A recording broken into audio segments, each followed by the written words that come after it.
sak becik-becik manusa nalika uripe akeh manfaate kanggo wong liya. Nggih.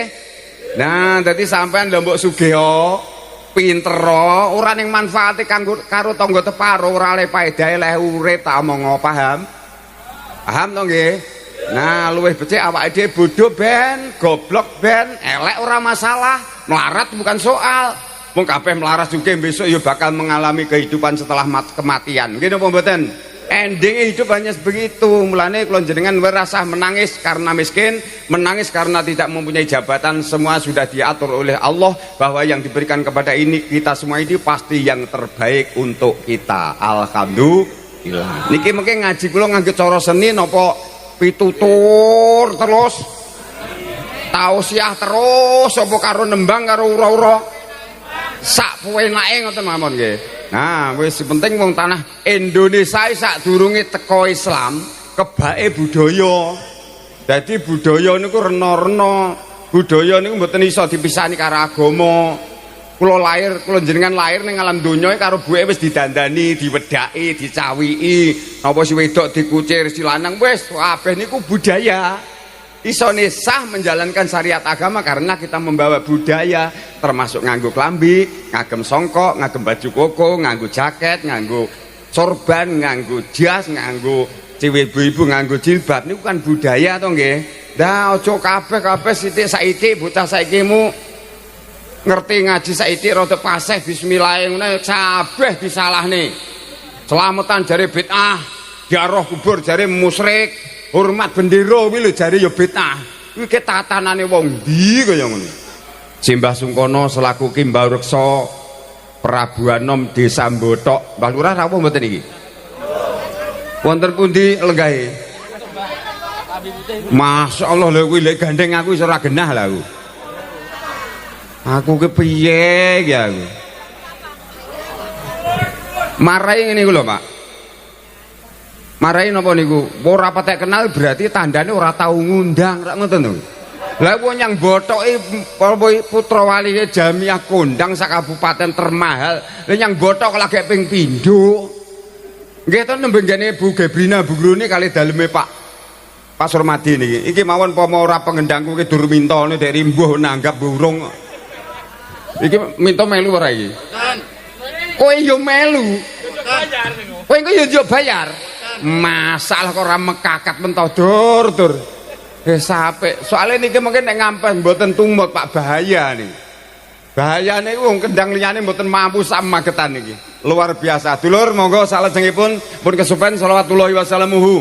Mugi tetep kalimat dumateng junjungan uswatun kasanah kita mustikani jagat kusumaning umat suryaning alam panjenenganipun baginda Rasulullah Muhammad sallallahu alaihi wasallam ing pangajab kula dalah panjenengan sami namung samuga sareng-sareng ngaturang gunge panuwun dumateng beliaunya sampun bimbing kula dalah panjenengan sami tumuju dumateng margi ingkang leres saengga kita sedaya tansah saged mbedakaken tumindak ingkang kak utawi ingkang batil. Lantaran kemawon kula dalah panjenengan sami namung mawantu mantu mugi saged kadhaku dados sumadipun saha kuwawihan nampi syafaatipun miyaumina hada ila yaumal kiamah. Allahumma sing amin tak dongakne sing dadi pejagat lan perangkat mudah-mudahan jauh dari maksiat. Allahumma sing dadi pegawai tak dongakne jauh dari korupsi. Allahumma sing nganggo kelambi abang tak dongakne muga-muga pikirane peteng dadi padang. Allahumma sing kelambine biru tak dongakne imannya semakin maju. Allahumma sing nganggo kelambi kuning tak dongakne silali padha ndang eling. Allahumma sing nganggo kupluk ireng tak dongakne muga-muga bojone ndang meteng. Allahumma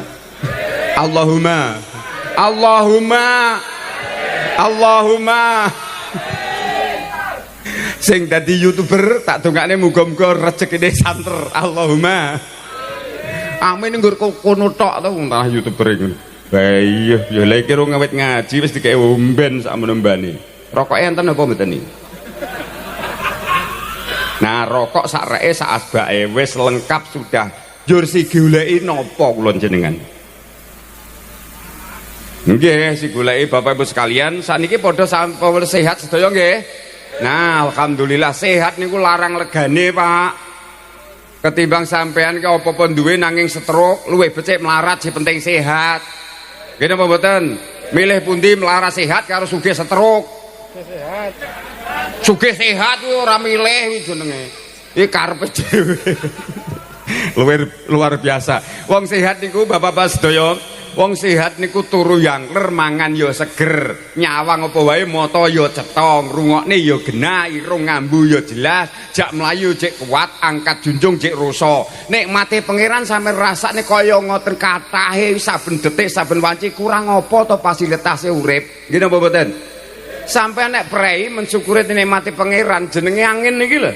Udara niki sampean prei kira-kira ora nyerot angine Gusti Allah niku suwene 5 menit ngono lho. Pertama mesti disiarne ning masjid. Nggih napa mboten?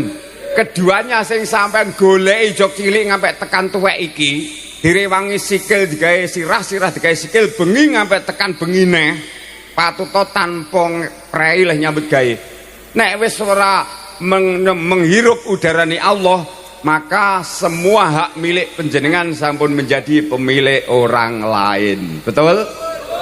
Ayo Siti andalne apa saikimu? Apa arek urip terus?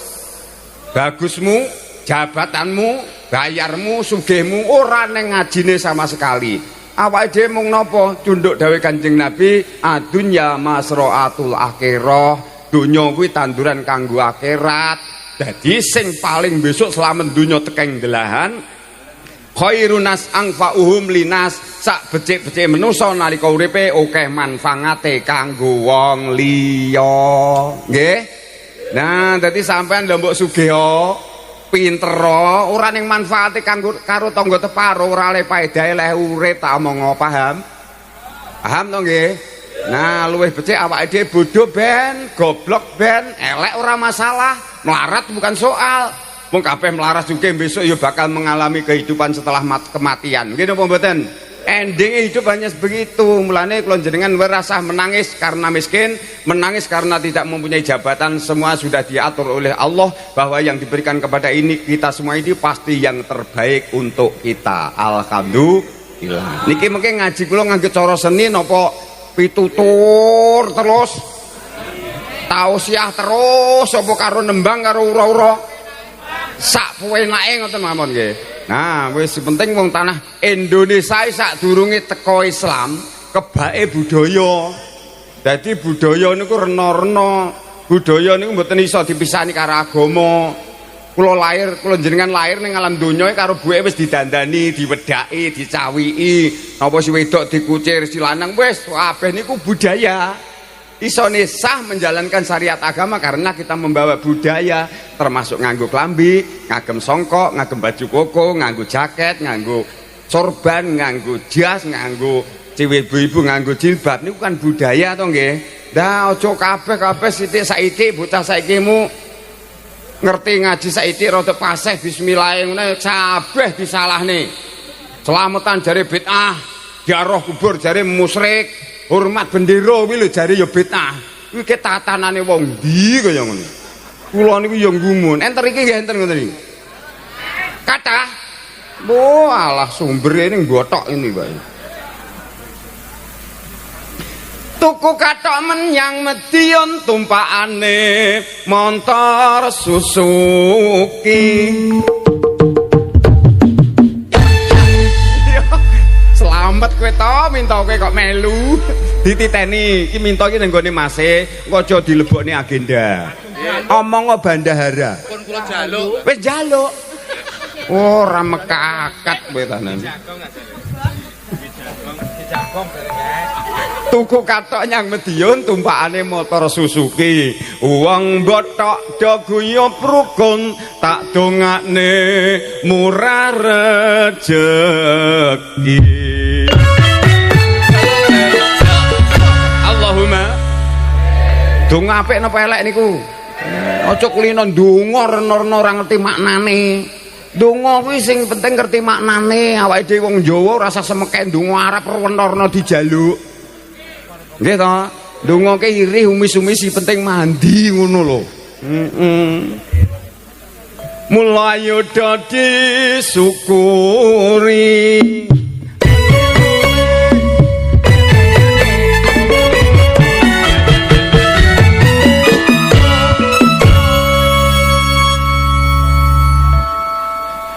Ngene iki mikir lho Pak nih.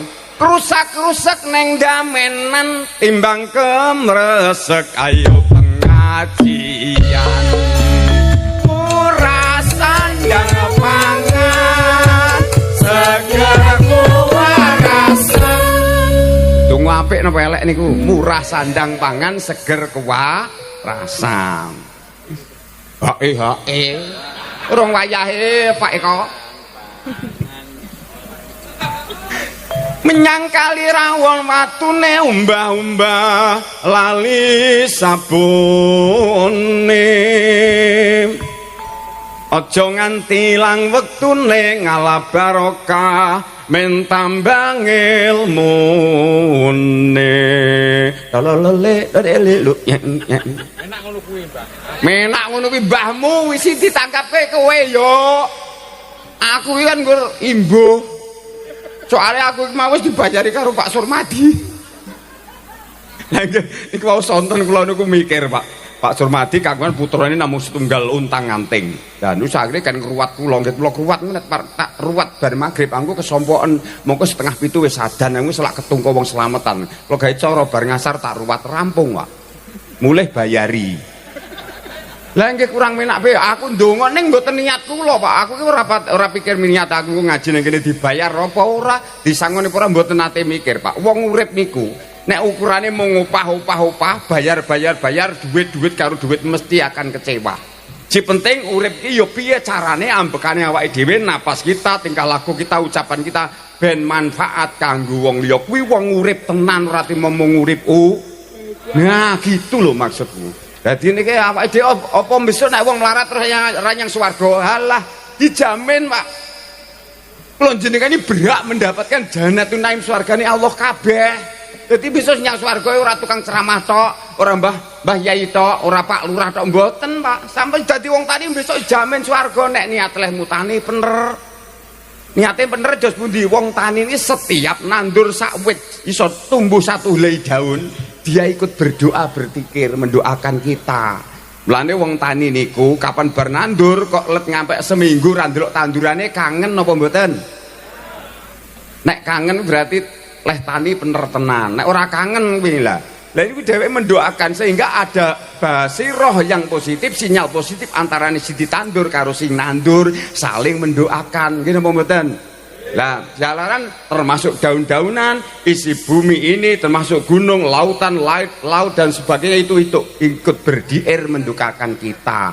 Mulane kalau alam itu sudah murka, jangan harap, jangan kamu mimpi kita semua akan selamat. Karena saat ini lama-kelamaan negara kaya ini alam pasti murka, Pak. Pasti murka karena manusia bangga dengan dosa-dosa. Nggih napa nggih?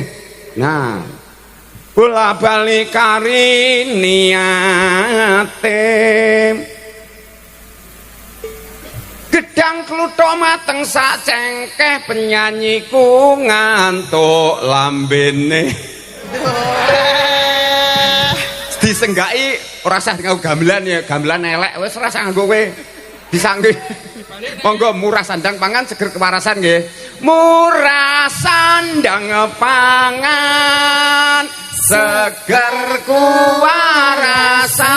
Allahumma amin. Dengare kok melu we. Ya samar nek dipotong paling. Bapak Ibu sekalian, alhamdulillah wonten saat menika luar biasa.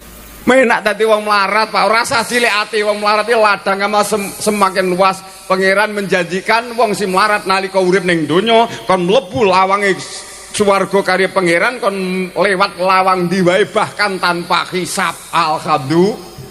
Lah piye wong melarat iki malah biasane wong si melarat iki kanggo sasaran wong mantu pertama kali, Pak. Iya, si melarat goleki dhisik, Kang. Junjungno pawon kae. Kang angkatno debok. Kon gawe nggon jenang, gawe peceren, gawe nggon isa-isan, mesti wong sing melarat dhisik. Nggih napa mboten? Lek kaya ngono wis melarat sugih tulung gek ora tau maksiat kok ora nyang swarga iki biangeten to. Nggih napa mboten? Nah, mlane rasa meni karo si sugih besok yo mati. Si melarat besok yo mati, si pinter besok yo mati, si duit akeh besok yo mati. Si tukang metan ya lentang besok yo mati, seniman bareng besok yo Mati termasuk aku bareng besok ya. Mati. Antren. Nek kiai iki ya aja mati ngono. Seda ngono lho. Iya, ya wis banter pales. Mun ngantuk napa dereng? Ampun. Oh iya ini kok ngantuk. Salatullah salamullah ngala toha rasulillah salatullah salamullah ngala yasin habibillah eling-eling sira manungsa nggonmu urip nang alam donya yo sing rukun yen karo tangga ngeling ana yen repote lagi mantu sing rewang tangga among tanmune ya mesti sida tangga sinomane judeke sida tangga ning sumbangane sing ngepek sing ngepek tangga. Nggih. Lha kok menak pep kadung jawabane tanggane tangga kabeh. Mantu ki ragate akeh. Kadang mantu anggadekne sawara balik. Lah nggih kaya ngono ke mantu kok nek repot niku kabeh njaluk tulung tanggane nek ning menake sing rasane balik teng awake dhewe. Sumbangane kan tetep sing pek awake dhewe to. Lah si remuk tangga teparo. Lah tangga teparo piye rewang yang nggone Pak Surmadi kurang sesasi wis mikir, Pak. Nggih niku grenang-grenang karo bojone. Lah iya Surmadi mantu gawane apa? Piye Pak, engko sumbangane pira delok ning catetan. Biasane ngoten niku to, Pak. Nggih napa mboten? Lah ngoten niku kurang ibu-ibu wis kurang pirang dina wis mikir, wis nata snack, lempit-lempit snack, napa-napa damel gawe ampiang, gawe goyang apa-apa goreng-goreng kabeh tenagane disumbangne yang Pak Surmati kabeh. Tempone bar ki rewang saamoh, bar rewang cek nyumbang pisan. Meremuk ping pira ngoten niki bukti Pak. Lha kaya ngoten niku ladang amal mulane semakin luas. Jadi kula jenengan sing ibu-ibu, sing bapak-bapak sing ora iso ngibadah lewat tenagane ya lewat bondone, gak iso bendone, paling ya lewat egruh pratikele, nek gak iso lewat semuanya paling ora dungane. Enteng to nggih? Nah, enteng riku mawon. Wis, nek wis menake aku ki ngebarne. Mangan gethuk lawe greh nek wis ngantuk ayo ndang. Ayo ndang mulih kok kono. Menak aku ne. Ah mbok main setengah jam bayare podo. Tukang son ya seneng nek aku mulih langsung ndang turu. Tukang sone iki sapa anake Pak Mulet.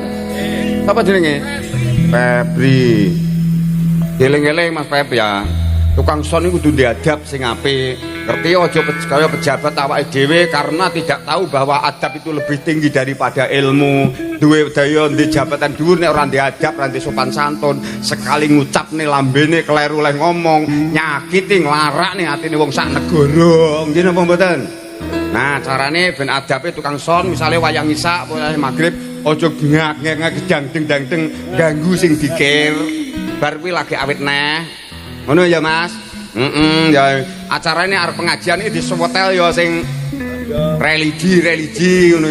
Ora awan bengi kuplung sampai elek diang-diang berbeki tanggane. Nah, kita harus tahu memahami situasi dan kondisi. Wong tukang pinter ngomongnya akeh, Pak. Ning sing ngerti kahanan iku kudu piye niku si angel. Nggih napa mboten? Nah, gawe omah sing disambat tangga kon duduk pendasi yo mesti tulung tangga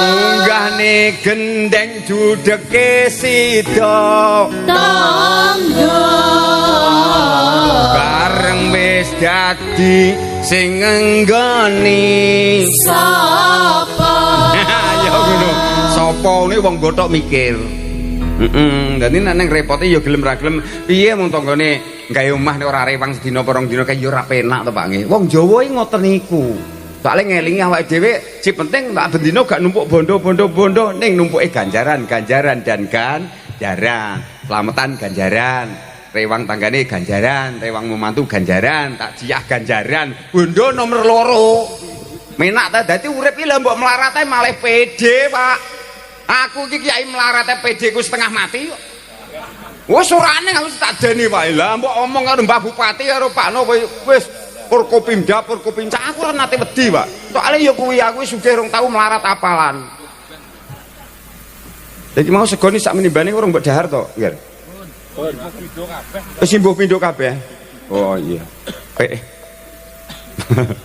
kesusahan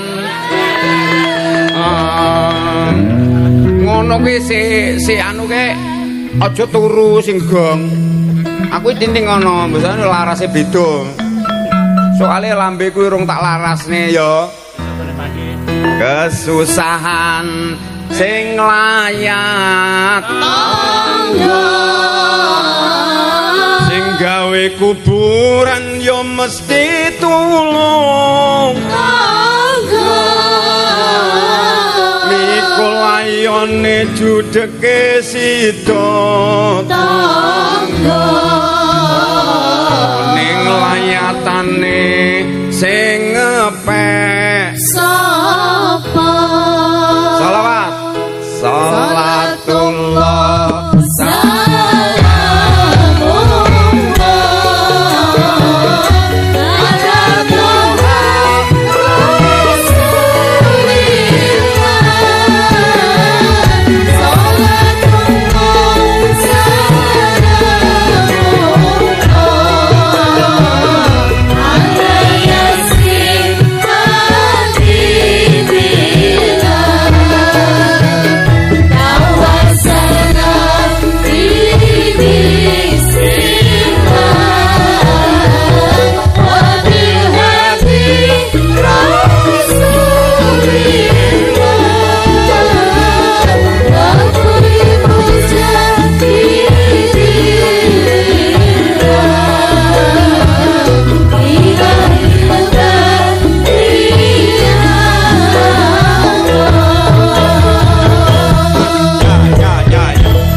Sallu ala Nabi Muhammad. Wes kula gembrobyos tenan Pak. Iki gek kiai ini ora dikeki kipas angin iki piye to Pak Surmadi? Masuk angin piye to? Kula gembrobyos tenan Pak nggih. Iki berarti tandane sehat. Monggo nek sehat pun nggih niku mangan ya seger turu ya angker. Bapak Ibu sekalian, kula nyanggahe damel nyanyi aku pungkasane wong urip mau tidak mau akan menghadapi kehidupan setelah kematian. Itu sudah harga mati. Mulane monggo dieling-eling, mungkin ampun mati semua tidak ada yang kita andalkan. Yen wis mati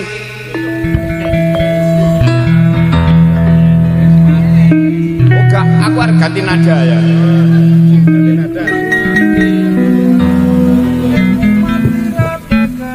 Uga ngono kuwi.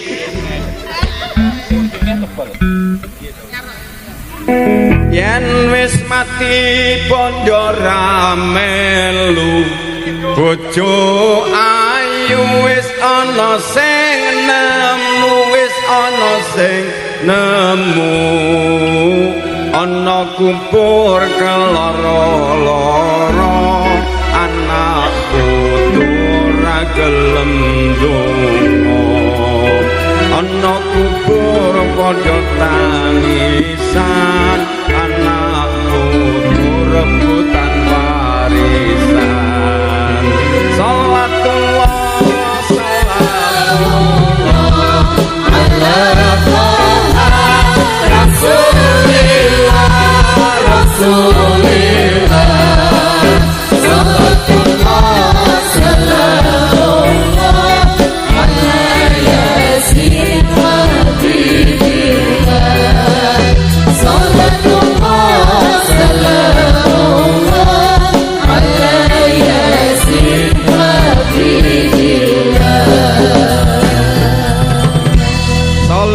Nabi Muhammad. Alhamdulillah Bapak Ibu sekalian saking para tamu ingkang minulya, dalu menika kula lan panjenengan sami kalebu golongane wong-wong sing bejo. Bejone dos pundi saat ini detik ini tesih diberi kesempatan oleh Allah untuk berbuat sesuatu yang baik. Dalaran sing kula aturaken zaman wis akhir niki Bapak Ibu sekalian, akeh-akeh umat wis padha nglalekake marang leluhure.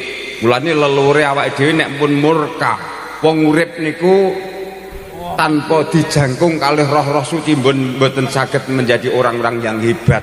Wong mati niku namung pindah alam. Mati namung jasate ning rohe tetep ijik jangkung anak putu. Nggih napa mboten?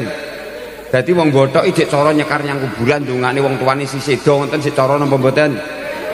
Cara nggih, tesih usum slametan, ya nyumbang, ya tahlilan, ya pidaan tesih cara. Tesih nggih. Nah nyuwun tulung niku dipertahankan. Awake dhewe aja ngampek dadi anak putu sing ora amanah karo wong tuane. Kula jenengan iki wis diwarisi karo mbah-mbahe nenek moyang kita sing nggawa Islam ning tanah Jawa, senajan to mbah-mbahe dhisik Islame mung Islam abangan, ning senajan to bismillah ora paseh ning dongane mandi. Nggih napa mboten? Beda karo bocah saikimu, cah saikimu ngajine paseh ning dongane ora mandi, mergakno ora tau lakon, ora tau tirakat, ora gentur tapane. Lane gampang napa nyalah nih, napa tinggalane mbah-mbah dhewe. Nyapa wong mantu kok dadak nganggo ompyong-ompyong nganggo keron barang kuwi. Sampean paham ora, Pak?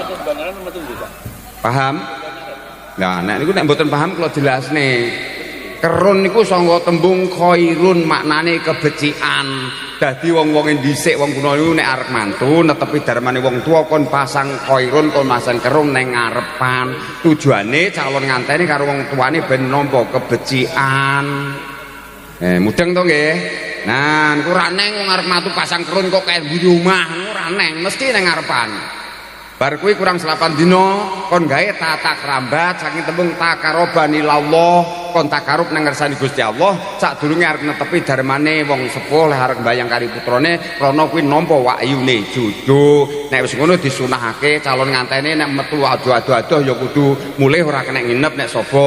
Kabeh nganggo sandangan sarwa putih, kaos putih, kathok cekak putih, utawa kaos seporot putih, klambi putih niku sunahe wong biyen ngoten niku. Ya ora bocah saikimu nganten saikimu wis sak karepe dhewe lunga rawulian. Mulane nggih gampang kena anu lah. Niki pun digawe tafaul. Tafaul niku ilo-ilo, Pak. Ilo-ilo niki napa kok nek godhong ringin barang dong ringin niku sifate ngayomi.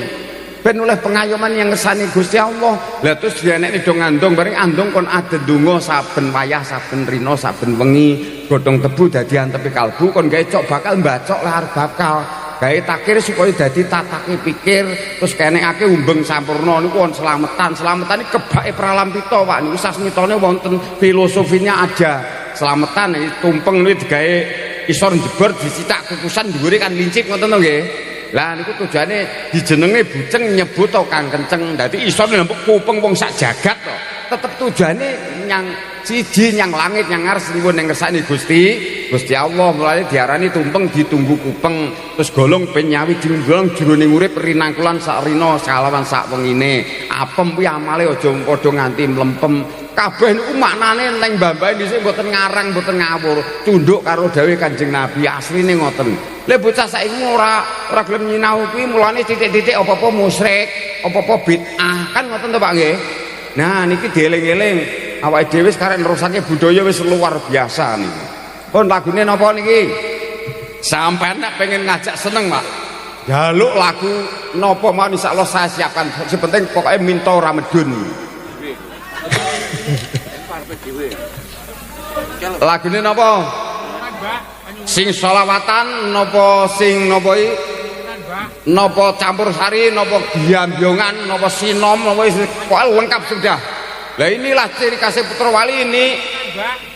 Pedoman kula siar agama tanpa ninggalne budaya. Jadi agama yo maju, budaya tetap lestari. Nah, tujuan saya ini ke ukhuwah Islamiyah, ukhuwah Basariyah, ukhuwah Watoniyah, ini lengkap sudah. Panyuwunane apa? Eneng patungan panyuwunan patang ceting ki apa? Apa ya lagune nok? Bocah cilik-cilik terus apa neh? teman sejati. Ketoke njaluk ki santri iki ketoke. Heeh ya. Yo apik. Wong bothok njaluk yo ora-orek. Sampai njaluk apa? Ora eneng Pak. Wis njaluk pirang perkara ngono. Ayo tanjakne serampat. Lah iya wong awake dhewe sing ngrungokne wong bothok kowe nek mbok gawe nyusun lagumu dhewe bariki oke tunggale. Nggih napa mboten? Lah nuruti wong bothok iki dikonsumsi apa ben seneng. Lah wong bothok mbok doli masakan Padang yo ora sudi tuku. Betul. Nah wis karepe wong bothok dilayani sing penting ngajak apik ora kudu nganggo dalil si angel-angel Pak. Nganggo apa wae sing penting kabeh sedulur iki pengen dadi wong apik. Betul.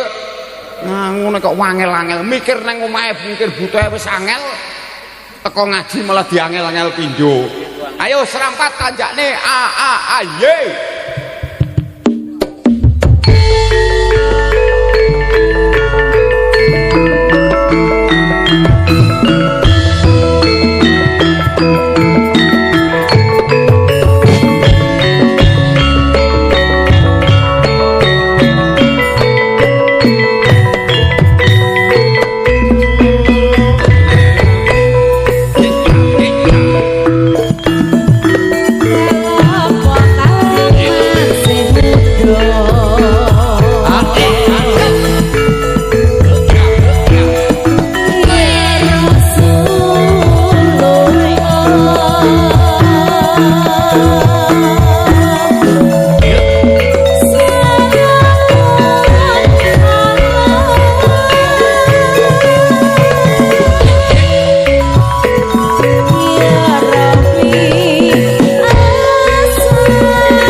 Muhammad.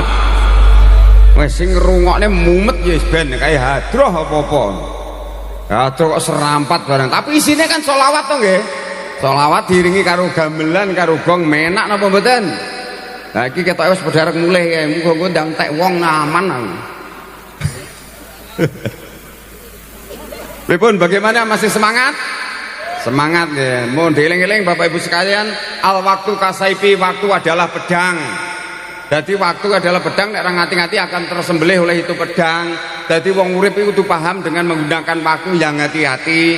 Urip aja entek mung wektune nggo entek nggo cangkruan, yang warung, jagongan, delok HP, rasan-rasan, roh-roh umur 72. Bahaya niki. Nggih napa mboten? Ayo gunakan waktu yang baik untuk napa niku menuju ke Amartotilah. Lagunya apa mau? Ayo Sajadah Merah. Oke Bapak Ibu sekalian, yuk tetap bersama kami akan menyampaikan sebuah lagu Sajadah Merah bersama Jamiah Salawat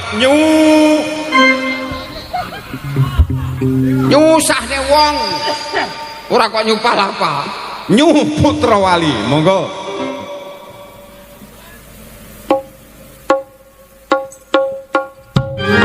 Iku nek mbok suguhi lagu-lagu ini wong-wong ngantuk-ngantuk mulai. Aku yakin pripun Mbah Yai soe pun ngantuk napa dereng? Dereng nggih. Masih setia nggih. Wong Mbah Yai urung mulih, kabeh santrine padha mulih kabeh. Wis luar biasa. Mbon sakniki lagune napa Bapak-bapak sedaya? Napa enten kira-kira sing pengen request lagu, pengen nyumbang lagu terus nyanyi enten rikin? Mboten napa-napa, kula pikantuk mawon, kula niku napa niku istilah fleksibel mawon. Jadi kula niku ndak ada dinding pemisah antarane napa niku wong-wong biasa abangan karo kiai, kula niku mboten enten Pak. Kula niku teng Sabin nggih iso dakwah, kula teng sawah nggih iso, teng Ratanan kalih nyopir ya iso dakwah, teng pundi mawon posisi saya berusaha piye carane ben akeh manfaate kanggo wong liya. Nggih napa mboten? Nah, dereng ngantuk nggih. lagune napa? Kerudung putih. Ayo, kok ini emang jaluk suwangel-angel karuan. Nggih, nasi daria jaman dhuwise nek mantu mak nggih. Mantu jaman dhisik wis kelewat jam 4 sore ngono kuwi wis lagu-lagu qasidah mataharinya dunian kowe tok kating kelontang mantu tenan. Manten baru nggih. Ayo, wis pilihan kalau dikai solusi bendahara lagu kalau. Kerudung putih apa temanten baru? Apa ning grup kok sinantang perkara njaluk lagu apa dilayan mboten enten Pak. Inilah ciri khas Putra Wali tidak dimiliki oleh grup-grup yang lain. Monggo dipidhaketaken.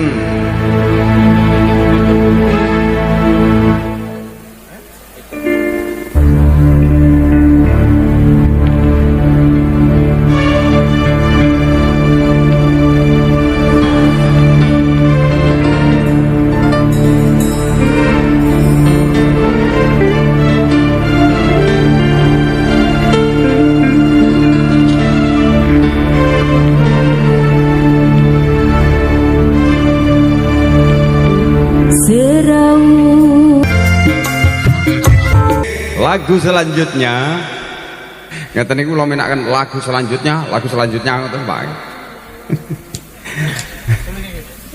Bapak Ibu sekalian, dengan datangnya lagu Kerudung Putih mudah-mudahan menjadikan inspirasi kita semua dan jajaran Bunga Sabah bahwa ikon selaku orang muslim yaitu memakai kerudung maupun jilbab. Maka walaupun jadi atlet sekalipun kalau mampu mempertahankan kerudungnya maka itu akan menjadi ikon seorang Islam di dunia ini. Bapak Ibu sekalian, saking para tamu ingkang minulya, ingkang badhe katur panglipur saking para tamu sekalian nggih menika sebuah lagu yang berjudul apa iki? Napa Pak? Wah, Kerudung Putih sampun. Terus napa meleh?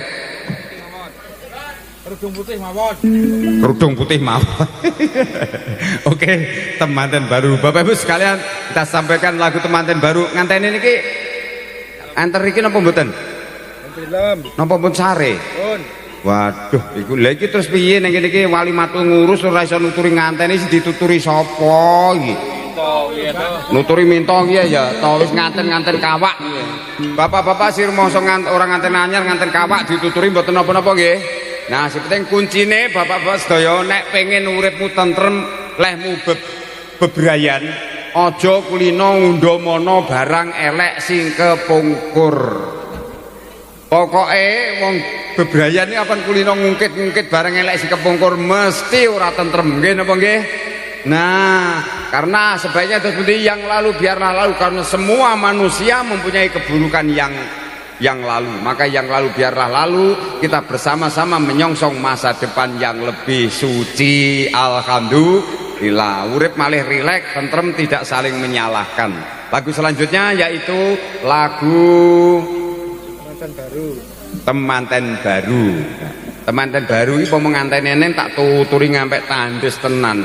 Lah nyopo awake dhewe pun sakniki kula tak ndeka yang penganten kawak iki. Toh minta kowe nyapo kowe rungokno wae jomong dhewe-dhewe. Aku nuturi nganten kawak iki. Tanggapan sesuk dirembuk sesuk, tanggapan sesuk kok berembuk iki kurang gayan mau piye? Nah. Kowe nyapo kok iso tresno karo bojomu to minta jawaben. Tumpangan ya toh. Ayo kaya Pak Surmadi nyapo kok iso tresno karo garwane kan jawab ra ya ora iso. Ngampe jengking ora iso. Masalahnya apa witing tresno jaran saka kulino? Ora jamin, Pak. Kuwi ngono jodoh kuwi sebuah jawas pasangan hidup, kuwi tatanane Gusti. Kok nek wis ditata karo Gusti Allah kuwi aja diingkari. Kadang ora mesti nek sugih karo sugih apa mesti nek dadi, ora jamin. Kadang elek karo ayu dadi, elek karo elek ya dadi. Ora mesti nek ganteng karo ayu ya ora karo nek dadi. Masalahe jodoh kuwi tatanane Gusti Allah, mulane disyukuri wae sih. Nampa wayu jodoh mulane aja diingkari. Mulane sapa sing dolanan katresnan niku bahaya. Kowe kenek ya seneng rabi, jeneng aja seneng-seneng rabi. Lagunya Pengantin Baru bersama Putra Wali. Yuk Bapak Ibu sekalian tetap bersama kami. Inilah lewat seni dan budaya, saatnya yang muda bicara. agama. Ini seni, bukan sembarang seni, tapi seni untuk menata hati. Barang siapa mau mendengarkan dan menikmati, insya Allah akan berkenan di hati. Ini hiburan bukan sembarang hiburan, tapi hiburan yang membawa keberkahan. Barang siapa yang sudi menikmati dan mendengarkan, saya doakan insya Allah akan mendapat ganjaran.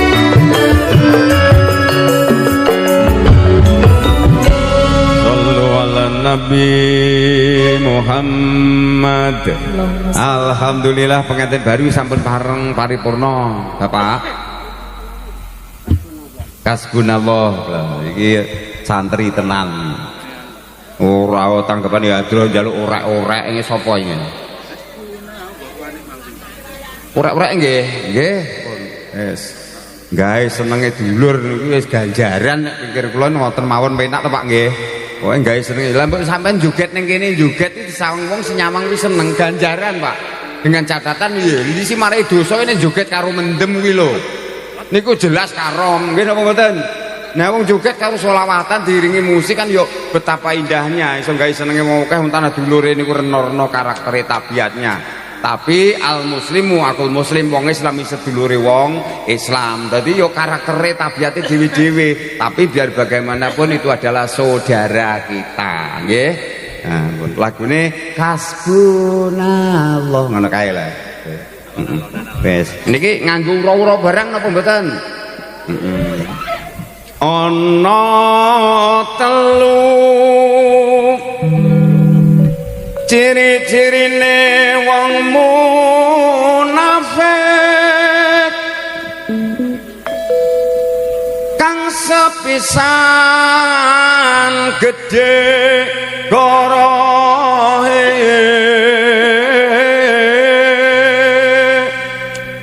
beda ati lan lesane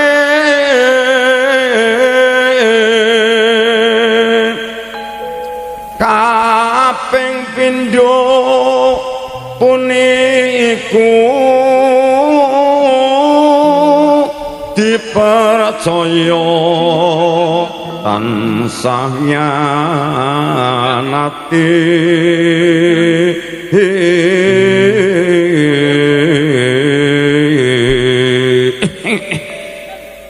ngombe dhisik bahaya iki.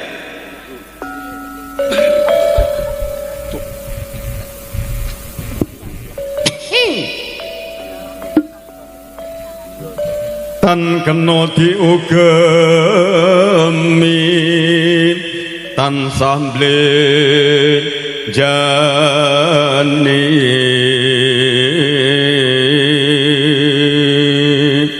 kang kaping telu puniku lamun janji tansah nyulayani ojo sira lakoni.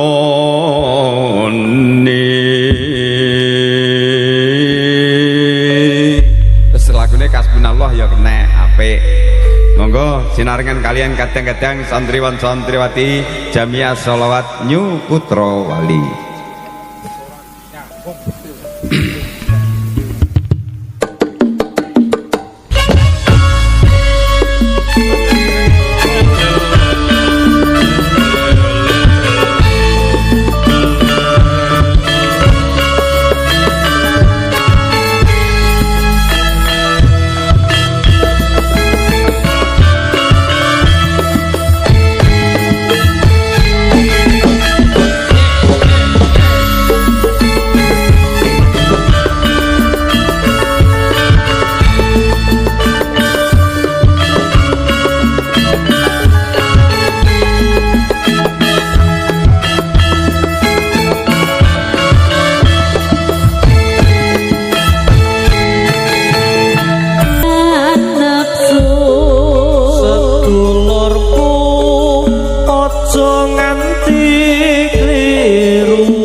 Sesembahanku printen lan dalu mung limang wektu kanggo prasto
mung limang wektu kanggo mraso mungkar lan nafsu.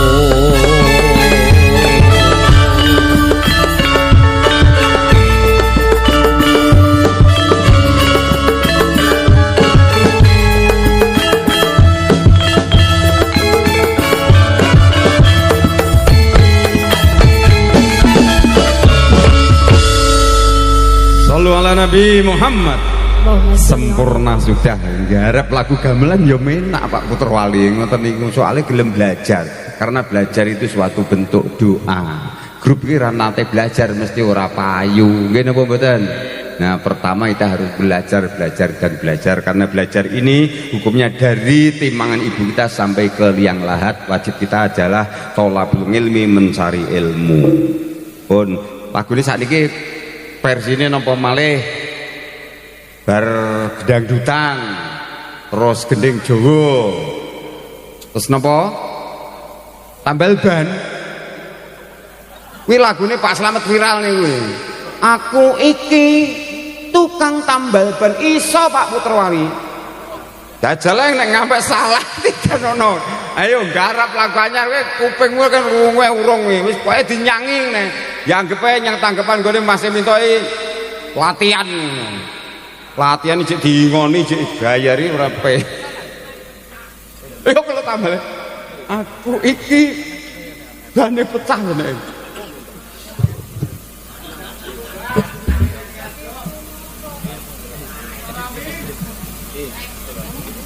Niku tergantung minta niku.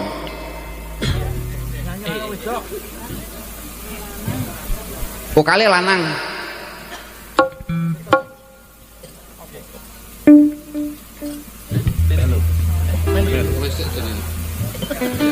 Ya, baru kan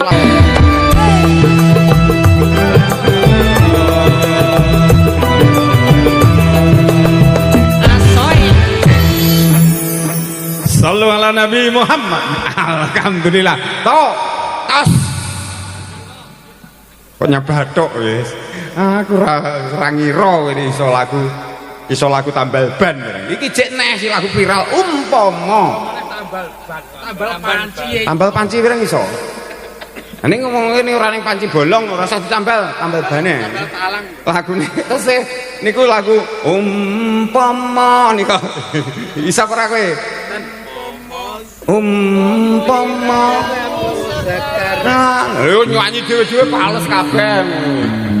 Salah sitok sing nyanyi. Nek ora nyekel mic niku kok nyanyi kabeh mbok cekeli blangkemen kabeh. Modelmu. Lagune umpama niki siire ya tetep pitutur luhur Pak, mboten ngaya wara.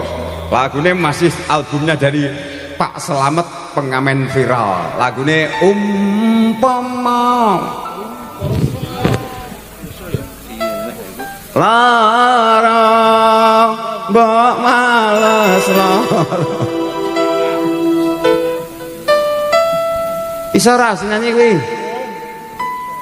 Masa rong iso kuwi? Lagi digoleki. Oh ya wis ganti liyane. Masa sisa aku dhewe aku iso kowe ora iso ya ora padha ora. Di gawe PR ku ya. Oke, lagune versi napa kita campur sari mulih napa? Bojo anyar ki lagu apa to, Mak? Lagu Sidorondo apa Gubuk Asmara kan yo akeh to niku. Sidorondo. Halo, ayo tanjakne Sidorondo, wis ora usah digawe angel-angel. Sidorondo isine donga apik mak ora nggo ngawur ora ndongakne wong ben rondo. Iki maksudnya isine saire tetep mengandung umbul donga. Oke donga bareng-bareng sampean sing ngamini ngoten nggih. Apik lagu niki.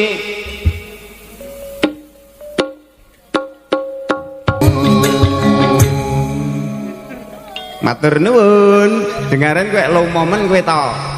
Mbok iringi barang. Ayo donga bareng-bareng mengke diamini nggih. Muga-muga sing durung tobat Allahumma muga-muga sing durung salat muga-muga sing durung zakat Zakato muga sing durung haji Allahumma Amin. apik to nggih niki ndonga neh engko diamini ya Oke. muga sing mendem padha hoi piye to ki kleru kok iko sing mendem muga-muga sing mendem padha lerena Oke. Sing diamini iku bab pundi lho Mbak Yai? piye to Sing diamini mendeme napa sing pundi? Leren. mendem padha lerena Leren, ya leren. dirungokne Leren yu. leren sing mendem kok mendem muga-muga sing mendem padha lho bayarmu tak ijolne opake kae nyauri kon leren kok leren sak cangkeme maksudnya ke leren ke kata-katane kuwi lho saire lereno tapi mike dicekel dicendakne ngarep cangkem terus muni sing kata-katane kuwi lereno paham leren ora kok meneng terus ngudut ngono kuwi ora Allah muga-muga sing mendem padha lereno Allahumma Amin. muga sing judi padha Lereno. Allahumma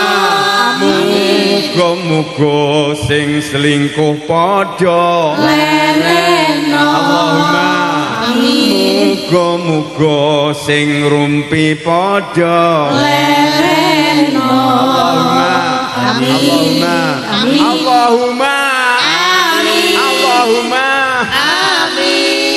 buke kae berarti sing ngrumpi padha lereno. Kek mongko biasane tukang ngrumpi ki wong wedok. Bu, halo.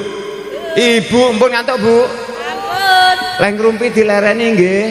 Nah, mangeling-eling wong urip kuwi nek tukang ngrumpi, tukang metani alane tanggane rezekine seret. Paham? Nah, sing apik tekane rejeki kuwi barengi tentreme ati. Pokok sak keluarga iki atine tentrem, ayem tentrem lepas dari tekanan lan penjajah ateges rezekine lancar. Ning nek keluarga penuh amburadul komplit isine mung tukar padu, aja ngarep-ngarep rezekimu lancar. Betul? Nah, Allahumma sholli wa sallim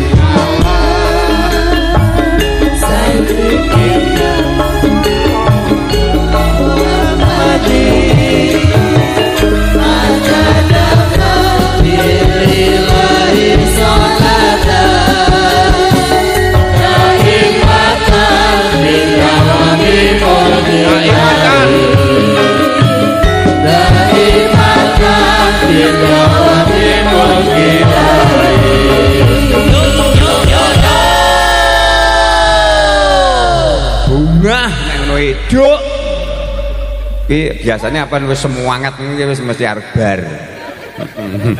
Niki Pak Surmadi manggene teng pundi? Walah. Niki mengke ngantos jam pinten Pak Surmadi? Jam 11. Setengah 11 lho iki wis setengah pukul niki punan. Mun kliwat sak menit lagian. Jam 11 nggih. Nah, ngono kuwi kan jelas ikhlas api-apian ate nek ngoten to nggih. Lah wong selawatan awit kiyaine munggah lagi berselamatan langsung munggah ini ora kiai murah apa neng? Aku yo kula niku nek ngaji ngeten iki mboten enten ukurane menitan apa jaman, Pak. Sing penting selama jenengan cara wong maem, cara wong mangan iki kolu tetep kula beri napa niku? Tetep kula beli masukan. Sing penting ukurane nggih niku wau. Wong urip nek ukurane mung upah-upah materi niku akan keliru dan akan kecewa. Dipikir kaya ngopo babakan rezeki jek luweh sugih Gusti Allah. Ampun lagune kang badhe katur napa malih niki wau? Capek gunung dijenglengne napa mboten? Wis mantep iki. Ketok ya gathuk nek wong gothok capek gunung bareng. Napa enten sibawa ketoke enten napa mboten? Pak sinten? Pak Lamin, monggo Pak Min. Bawa iso ora? Ngomong suaramu ngono. Lah iya. Biasane kowe wani nyanyi, wani nek karo mendem. Mbosok nyanyi ngarepe kiai ya blerek karek 5 watt. Nah iki wong carane si kendel tenan wong ngene iki jak selawatan wani tampil request lagu, nyumbang lagu. Lah kuwi asli wong sing kendel iki ngono kuwi. Ora kok wanine nyumbang lagune karo apa kuwi ya. Ayo lagune capek gunung dijenglengne. Lipak waktu ngono kae apik jan ya. Dibawa sapa? Kula dhewe. Ora, enten kowe menak men kowe mau urung nyanyi blas ta. Menak men. Urung nyanyi bagian padha. Ayo. Cah nom-nom saiki nek mboten kula warai bawa ngeten niku wis budaya ilang, Pak. Tergerus oleh zaman. Lah kudu disinau. Lah, modele sinden-sinden kula walaupun sinden santri selawatan tapi iso nyinden, Pak, ya ngoten. Wong awake dhewe wong Jawa. Jadi awake dhewe ngalor itu bumi tanah Jawa dirajakan tanah Jawa aja ngampe ngilangi budayane wong Jawa. Si penting nih awake dhewe aja lari kenyataan, jadilah dirimu sendiri, jangan menjadi orang lain. Iku basa budayane wong Jawa diaku wong liya geger ora trimo. Iki wong piye ngono. Ayo kula dhewe. Lipat wektu. 5 waktu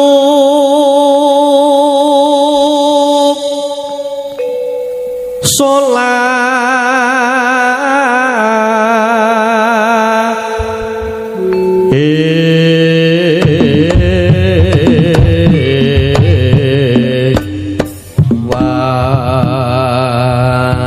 Was. Yes. Marai sing delok ora akeh berarti ora patek rame. niku seragame kok putih sedaya Mbah Ki Endi? niku Kuwi ngono udah seragam kursi. oh nggih kursi Lah kowe iki katarak kowe. Lanjut. Isa subuh luhur asar lan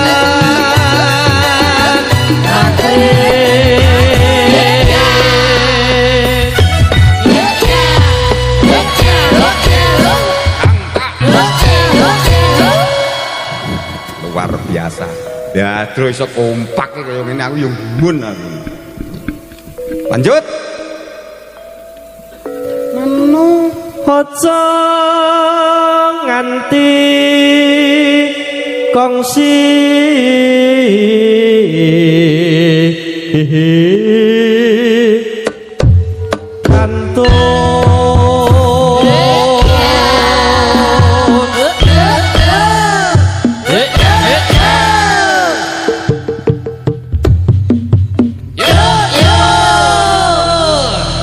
Kon sewenggak ini nyongonte nyetedok penyanyi ku. Patut ora dibayar ini seneng. Ayo dilanjut palarnya masih.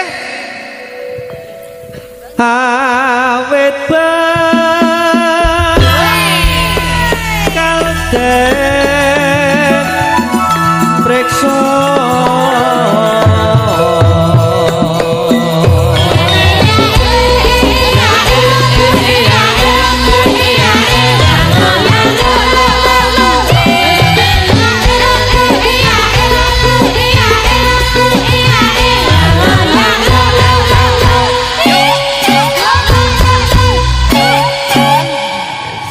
Sallu ala Nabi Muhammad. Apik jan. sampun niki Mbah Sampun piye to urung rampung. Nadane dipenerne aja numpang, aja kendhen. Nano sing prap ngono lho. Yo kok diterus yo go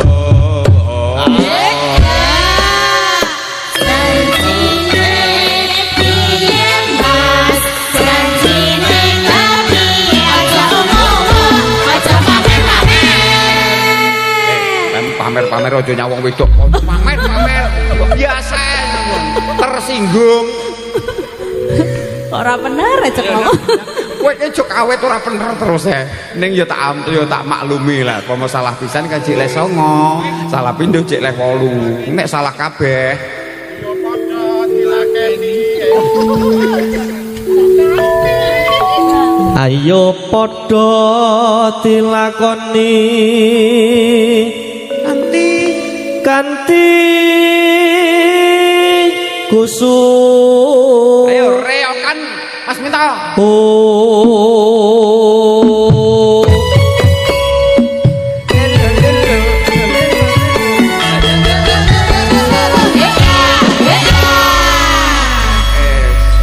Wah nang gone dulure kon reokan ra gelem, ya wis ben. Kendangnya keri, Mbak. Kendangnya keri. Kendangnya keri, payu. Oh alah ya wis. Jual abrakane. Ngetekne reok kok sing ngolungkrah. Reok apa mulane ora suwi bar. Jojo kene tagapan. Najan abot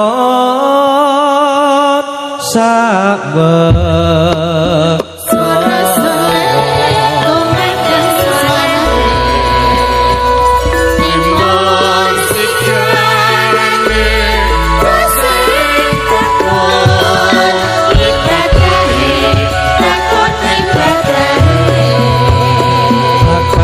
tentrem lahir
Muhammad.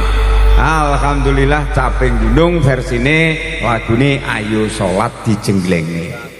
Wonten dawuh napa Pak Surmadi? Wong nggahne jaripe. Iringane orek-orek. Aduh iya. Nggih, mungkin ampun siap ngriko langsung jumeneng siap diiringi ngoten nggih. Berarti karo ngenteni kono iki lungguh terus udut. Iya. Oh enak ya Pak Surmadi, nggih monggo. Nih. Bon, monggo mungkin ampun siap jenengan paring cecolo ngoten Pak Surmadi. Monggo Bapak Ibu sekalian, tasih sinarengan kalian Jamiah Sholawat New Putra Wali kang badhe katur panglipur saking para tamu sekalian. Iki YouTuber iki kabeh pengen nyumbang lagu ora? Syuting sapa? Ora usah disyuting, wis pokoke biasane kaya ning HP TikTokan barangnya. Wae ngarep langsung syutingan cucuk kamerane cucuk wong mah. Pokoke ya ngawur ngene. Mbok menawa Mas, ayo Mbak-mbak wis ngayahi iso nyanyi ora wi? Aja nggur ngincengi wonge kowe. Kene iki wis rupane elek mbok incang-incenge ora saya ganteng malah saya elek. Pun Mbah nika. Kaya ngono si maringi. Temane dijudul aku iki jare apa iki?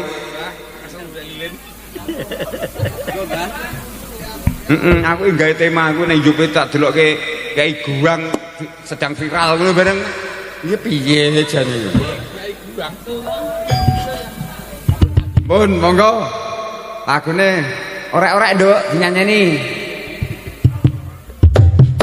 Go joget.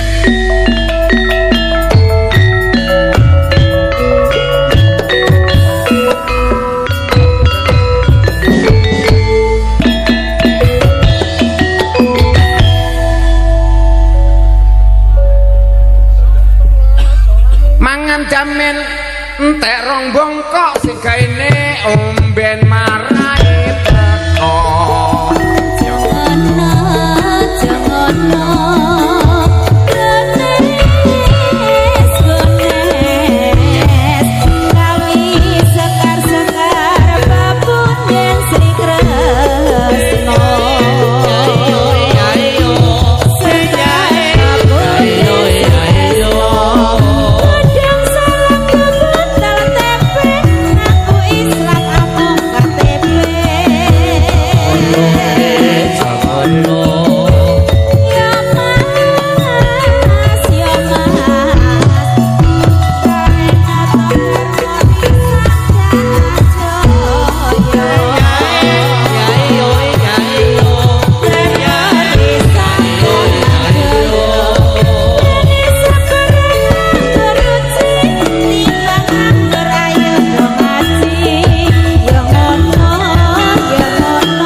Alhamdulillah luar biasa. Niki ditonton wong sak dunia wae munggah nek ripe ning Bothok ya baru satu kali ini. Ning saire kan tetap agamis to nggih. Nah, teng mriki wis Bapak Ibu sekalian, inilah Putra Wali keistimewaannya karena bisa menggabungkan antara agama dan budaya. Lho Bapak Ibu sekalian, jam piro iki? Wow, wis lewat 10 menit.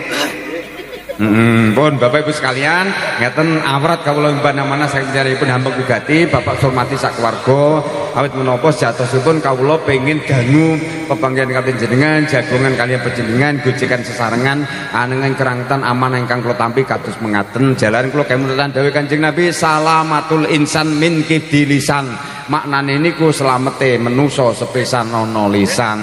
Jadi janji niku abot, sebaiknya apa yang ada di hati kita sesuai dengan apa yang ada di lisan kita. Bapak Ibu sekalian, mbok bilih mengatakan kasaged kita aturaken sepindah malih kanthi kekirangan menapa kemawon, kekilapan menapa kemawon kawula ngaturaken yun pangapunten ingkang saageng-agengipun boten langkung ngaturaken gunging panuwun ingkang tanpa upami kunjuk dhumateng panjenenganipun ham mengkugati panjenenganipun Bapak Surmati sekalian garwa ing pangejap anggenipun kagungan ngetas tulus putranipun kekalih Hambewa Supta Margya Kiwi ing dinten bincang menika purwa madya ngantos susana sanggeta manggih raharya lulus rahaja kalis nirik ing sambikala pikantuk ridani Allah Subhanahu wa ta'ala, amin ya robbal ngalamin. Bapak Ibu sekalian, saking para tamu kakung saputri ingkang singkang tansah kula hormati, sawetawis kula namung saged muji donga muga-muga sedulurku sing lawuh dipun paringi dadya wong sing sugih bondo sing barokah, sugih ilmu sing manfaat, sugih dulur, sugih syukur, sugih tangga lan sugih tafakur. Lan muga-muga kabeh dipun paringi akas waras kuat selamat donya, selamat akhirat. Allahumma amin. Tidak lupa dukungan kami sound sistemnya apa Mas Kai? Putra Cakra, yes. Putra Cakra, ngono ben rada gaul saiki ini. Putra Cakra, kowe ngerti kowe nek Cakra nggone anake Pak Mulet nglawar wis padha ngerti. Tanggapane pira iki? Murah. Nah, sing penting mempersembahkan yang terbaik. Penting ora usah gawe rego, sing penting iso mempersembahkan yang terbaik. Kapan wis apik goleki wong. Dadi kowe nek kowe urung iso apik, lha mbok promo sek ning sampe lambemu amoh ora payu. Gini apa mboten? Lah si penting persembahkan yang terbaik, pasti orang lain yang menilai. Si penting berjuang dan berjuang insyaallah nek wis gawe jeneng duwe jenenge teko dhewe. Alhamdulillah. Bapak Ibu sekalian, tidak lupa dukungan kami sound system yang sudah mendukung sampai penghujung pengajian malam hari ini. Juga rekan-rekan kami Bapak Ibu para tim kreator dan juga youtuber kami pemburu Putra Wali, mudah-mudahan membawa berkah dan manfaat, semoga menjadi amalan yang hasanah, mendapat pembalasan dari Allah Subhanahu wa taala. Bapak Ibu sekalian, mekaten saged kita aturaken kanthi atur nggih menika nandur sing ngon cedhak wit kluwih nek wis oleh ingon ayo ndang mulih